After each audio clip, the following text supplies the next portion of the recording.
Hello and welcome to this very special consistory series directly from Rome as we broadcast on 𝗥cie_𝗺𝗲 Radio as well as our Archdiocese YouTube channel.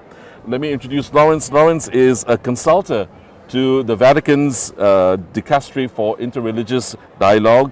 He's also co-chair of the organizing committee for the Cardinalate Thanksgiving Mass back home, which will be happening on the 8th of September. Lawrence, first of all, what do you think of these consistories that Pope Francis has called at this very unconventional time? What's happening?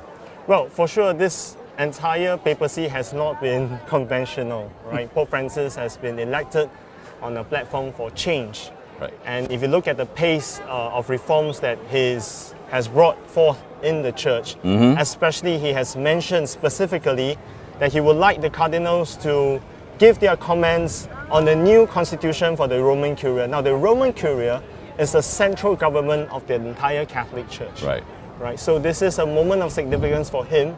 And in a sense, in recent times, you can feel that Pope Francis is always almost on a hurry in order to bring forward these institutional reforms. And I might add for our audiences back home, it is also significant that in Pope Francis' reign so far, we're coming to the 10th year of his papacy, he has appointed a lot more Asian cardinals. Yes. If you look at the College of Cardinals, there will be 21 Asian. Actually, that number is higher than, for example, our friends in Africa. They have 17 cardinals and 21 cardinals. So you would say that these are very extraordinary times. Indeed. The entire process of reform on which Pope Francis was asked to do, he has carried out a lot of major reforms. One is the Roman Curia, and of course with the new makeup of the College of Cardinals, these are unprecedented times in Rome, we can say.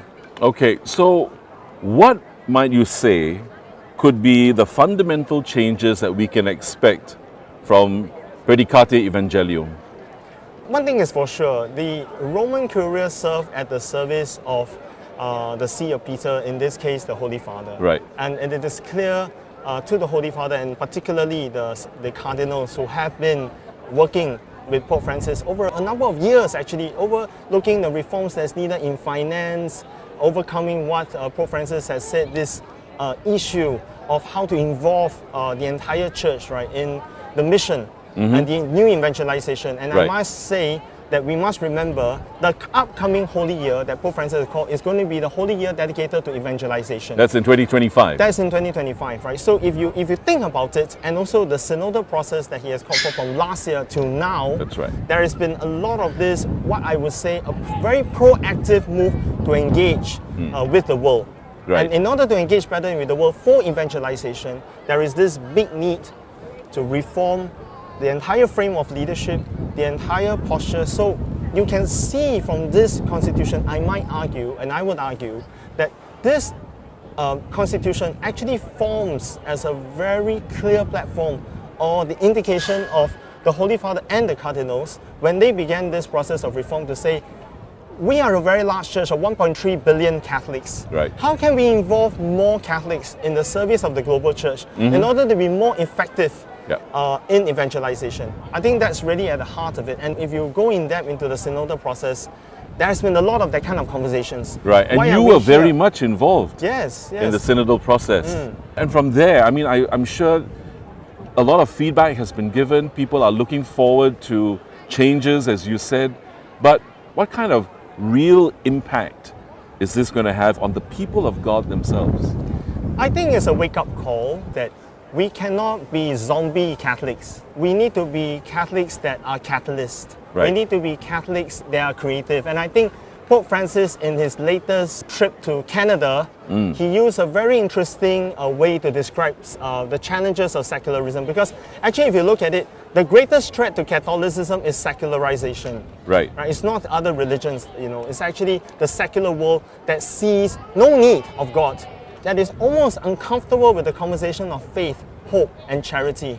And in order for the Catholic Church to be totally effective in the modern times, Pope Francis is almost saying, let's not hide, let's not be afraid, let's not be zombies, let's be bold, creative, go out there. And the synodal process was this ambitious process to move Catholics forward, to be creative missionaries of today. And I think in this entire papacy thus far, we can see there's been a lot of creative moves. Indeed. I mean, if you read 𝗪𝗪 𝗪𝗔, it is almost like a document to remake humanity that is ready for the modern world. And also to say that the church has present-day solutions, not solutions of 2,000 years. And in Pope Francis like to say, the churches are not supposed to be museums. Absolutely. The churches are supposed to be like field hospitals. Yeah. And I think in this very context, you can feel the heartbeat of Pope Francis. Be brave, go out there, talk to someone. Don't hide behind the walls of the church, right? I think that platform has been felt by a lot of people who appreciate. I think today, a number of us, you were there as well. We were in the general audience. And you look at the posture of the Pope. He talked about the war, the insanity of the war, the craziness of the war. But he's also saying the Catholic Church cannot sit on the sidelines and not contribute to peace and reconciliation. And I would almost say that it is really about bringing back Catholicism into the heart of global affairs. Whether it talks about war, poverty, issues of dignity, the Catholic Church is there with its full force of the people, re-evangelized to be ready for the Holy Year and ready for the world. And that's why he's probably calling this in the middle of summer, because summer is a time where Rome is supposed to be, you know, resting. Absolutely. But this is the time he called the cardinals around the world to say, come on, there's work to be done. Let's come together and move the church forward. Do you think the people are ready for it? I don't think the people will ever be ready, and that's why it's very unique in the Catholic Church. We always have prophetic visions. Right. And all the popes, and I would say from Pope Paul VI, and then you have Pope John Paul II, you have Pope Benedict, they have all given their contribution to a prophetic vision of the church, the vision of the Holy Spirit. I would say that Pope Francis comes from a long line of pontiffs who are very sensitive to the challenges of, in particular, secularism, how to engage it, how to, you know, go about it in a very creative way, and not to be afraid to go out there. So this is really the time to be forward thinking, but forward with the gospel, not denying the gospel, but with creativity. And personally, what are you expecting from this Consistory and 𝗪𝗪 𝗪𝗪? I'm personally excited because I know of many young friends who had a lot of fire for the church. Right. But they felt for a long time the church is not listening to them.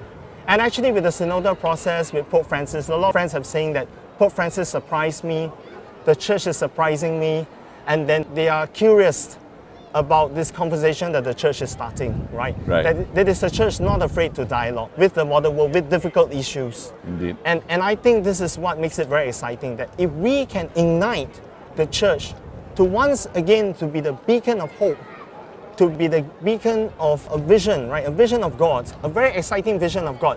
Not a church of no, no, no, but a church of possibilities. Absolutely. The yes of Jesus, the possibility of Jesus to change the world. And we are here in St. Peter's Square, where many Christians have given their lives, have laid down their lives, right, to bring to us, right, a possibility of faith. And now the faith is all around the world. Now they started as literally a few men and women, and now we're all around the world.